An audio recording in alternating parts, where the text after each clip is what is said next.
We'll bring in our panel for this segment. Grace Riley is here, an analyst with Restoration of America.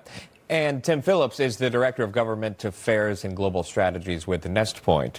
Good to see you both. Grace, can I start with you? A lot to dissect here. We'll begin with the obvious remarks from the Congresswoman from Florida about how MAGA Republicans have declared war on people of color with the opening of facilities such as Alligator Alcatraz. What are your thoughts on those remarks from the Congresswoman?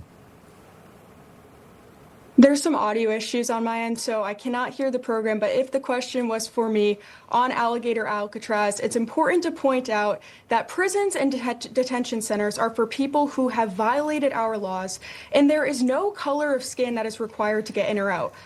We don't break the law, and you don't have anything to worry about. And it's important to note as well that Project Homecoming was signed in May to give illegal aliens the opportunity to self-deport to avoid all of this.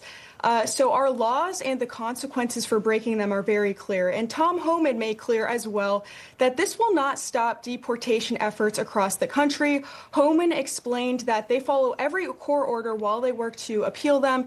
And it's important to note as well that Governor Ron DeSantis and Byron Donalds built upon this and have expressed that it was not a surprise because of the way the activist judges have been ruling, though Donalds explained that the concrete pad that was repurposed for Alligator Alcatraz has been there since the 60s, expressing that this isn't harming the Everglades, and make no mistake about it. Funds have been allocated in the One Big Beautiful Bill to expand this and make sure that deportations continue. Yeah, she's such a pro. Totally focused in on what we were looking for, that perspective, right? Because, Tim, you're dealing with a federal judge out of Florida who issued an order and cited environmental concerns about the project of Alligator Alcatraz. She alleges it creates irreparable harm in the form of habitat loss and increased mortality to endangered species in the area here. So, you know, is that something that Republicans might want to consider when thinking about location of detention facilities, or should they just go ahead as planned? It almost makes me wonder, are the Democrats trying to lose? Are they just trying to lose? What a silly, specious argument. Americans are dialed in on having safer streets. The president's focusing on that with his effort to keep Washington, make Washington safe. And they want to end all of this illegal immigration. So the Democrats can do all of their posturing that they want. They're so woke and they're so out of touch with the concerns of Americans across this country. And they're in the wrong on the policy front, and they're a disaster politically. Tim, if I could stick with you on here, let's pivot now to Vice President J.D. Vance, who has posed this question from NBC's Kristen Welker on Meet the Press. This was about Elon Musk and Vance's political future. Watch this.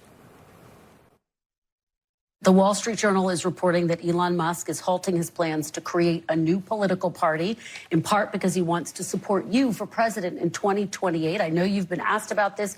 You said you have not discussed this with him. That's right. But do you see yourself as the apparent future of the MAGA movement? No, I see myself as a vice president who's trying to do a good job for the American people, Kristen. And if I do a good job, and if the president continues to be successful, as I know that he will be, the politics will take care of itself. We can cross that bridge when we come to it. Tim, your response to Vance's response, I mean, that was that's how you do it. You can tell he's been doing these interviews for quite some time and focusing on the job at hand.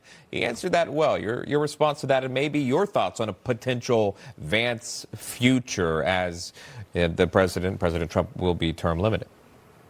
J.D. Vance is doing an incredible job as vice president, and he handled that perfectly. You know, the way to be the leader of the MAGA movement and the position for the future is to help this president continue building policy victories and changing the culture in this country.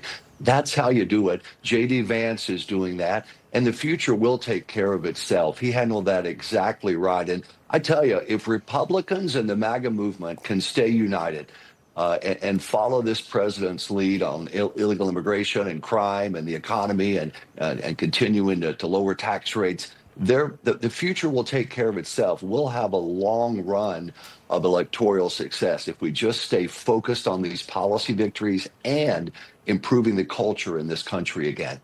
Yeah, 2028 is still a ways away, so focusing in on the midterms is clearly a priority right now for Republicans. Tim Phillips, thank you very much for sharing your thoughts. Our appreciation to Grace Riley as well.